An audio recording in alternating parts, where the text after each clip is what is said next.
La supervisión de padres, representantes o responsables.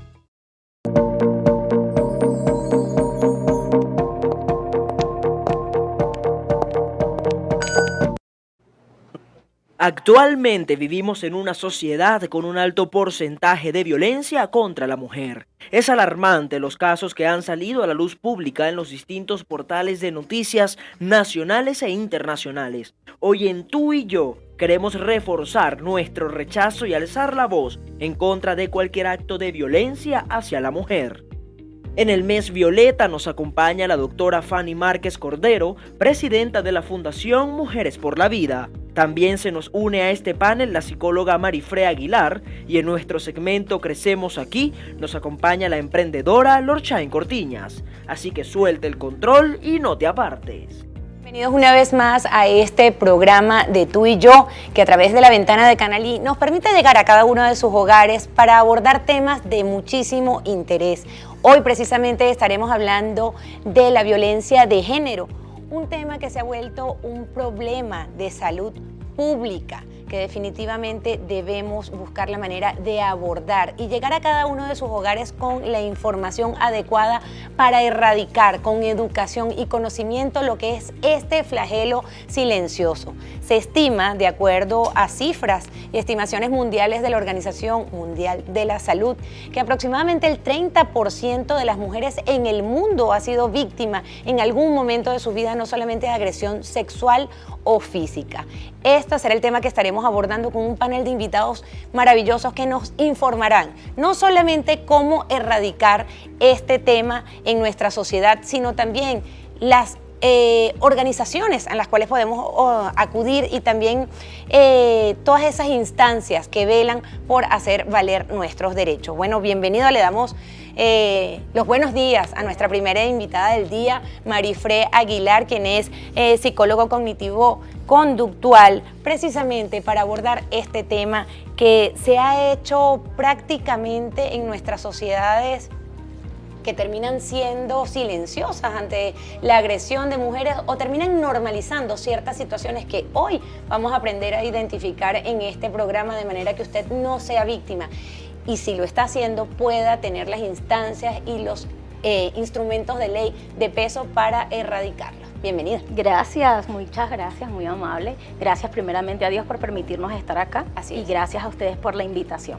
Pues aquí estamos, vamos a hablar de cómo identificar, ¿sí?, a ese victimario o a esa persona que vulnera los derechos de la mujer, cómo identificarlos y cómo identificar a la mujer cuando ya ha sido víctima de violencia y a dónde acudir, por supuesto, para restaurar no solamente los derechos, sino también buscar esa salida, porque quizás el entorno desfavorece mucho a la víctima, porque la revictimizan, diciéndole muchas veces, pero déjalo, pero denúncialo, y siempre son acusadores, pero muy poca empatía hay cuando la persona realmente está pasando por esta situación. Así es, y todos los elementos que implican, ¿no?, poder dar el paso y salir de esa toxicidad y esa zona a veces de violencia en la que nos encontramos, a veces sin identificarlo. Entonces yo creo que el primer paso es identificar cuándo estamos ante la presencia de un agresor, cómo tener esas señales de alarma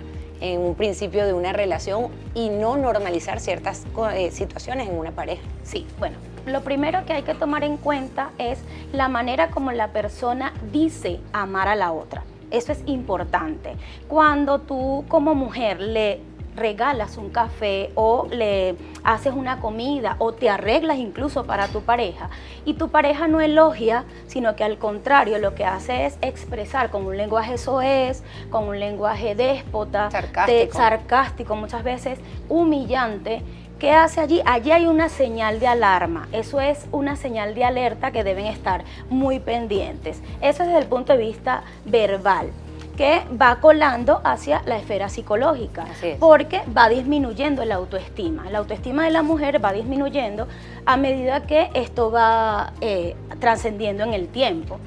Luego, por ejemplo, cuando el hombre es el que tiene el poder adquisitivo en el hogar, pues siempre busca la manera de minimizar a la mujer, diciéndole frases como, por ejemplo, tú no aportas en la casa, yo todo lo traigo para acá, yo no te voy a dar a ti dinero para que tú te arregles, y ese tipo de cosas.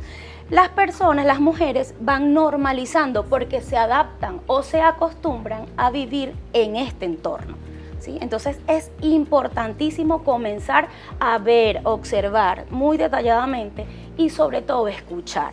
Acuérdense que la mujer se enamora por el oído y el hombre se enamora por la vista. ¿Qué sucede? Cuando comienzan estas palabras humillantes, allí ya hay una señal de alerta. Eso es bien importante, no solamente a nivel verbal, sino a nivel psicológico cuando comienzan las humillaciones. Estás fea, estás gorda, no me agrada, no me gustó la comida, por ejemplo, esa comida está fría. Incluso del verbatim al hecho hay un hilito muy corto.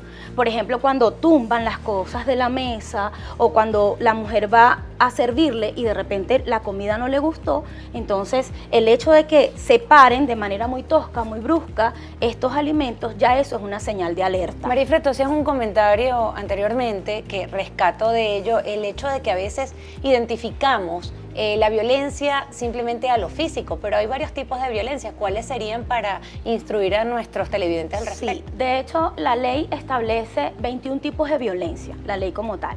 Sin embargo, las que más conocidas tenemos es la violencia psicológica, la violencia física, la violencia verbal, la violencia económica, hoy por hoy la estamos viendo, la violencia económica, violencia doméstica per se, está la violencia informática también, hoy por hoy. Tan en boga hoy con el tema de las redes sociales. De hecho, la ley establece el acoso y el hostigamiento como otros tipos de violencia. Violencia patrimonial, violencia sexual incluso. De repente la esclavitud sexual es un tipo de violencia per se. Es bien importante saber cuáles son esos tipos de violencia y que la persona sepa a dónde acudir en el momento en que se ha violentado ese derecho. Fíjate, a través de las redes sociales se ha hecho tendencia esto de los términos de los hombres narcisistas. ¿Esta definición qué tiene que ver realmente con un tipo o un formato de un hombre agresor? ¿Si hay cierta similitud? ¿Algo que tomar en cuenta? Si pudiésemos hablar cuando ya es trastorno, porque habría que saber diferenciar qué es un trastorno y qué es un rasgo. ¿Sí? El trastorno ocurre cuando esa patología o esa conducta se transforma en una patología y afecta los diferentes ámbitos de nuestra vida, el ámbito laboral, el ámbito familiar, el ámbito social, ¿ok? Ya allí pasa a ser un trastorno, mientras que el rasgo puede ser un comportamiento característico en un determinado contexto, ¿ok? Entonces, bien, si es cierto, ¿cómo se caracteriza o cómo yo defino un narcisista? Una persona que solo le importa él, ¿ok? Primeramente, hay una necesidad de relucir, o sea, de que todo el ambiente y todo el contexto me preste atención a mí como hombre. Entonces, si yo tengo esa necesidad, obviamente que las personas que están a mi alrededor no las voy a tomar en cuenta. Y si el caso hablamos es una pareja, una mujer, pues por supuesto que la voy a minimizar, porque ella no me importa es mi ego. Por lo tanto, tiene mucho que ver una persona narcisista, histriónica, con una persona que esté propensa a ser violenta. Al regreso de esta pausa, quiero que comentemos un poco cuáles son los tipos de casos más recurrentes que tú ves en consulta, para también las personas se identifiquen y podamos buscar la ayuda necesaria. Ya venimos con mucho más acá en Tú y Yo, hablando precisamente del tema de la violencia doméstica, la violencia de género, acá por Tú y Yo. Ya venimos con más.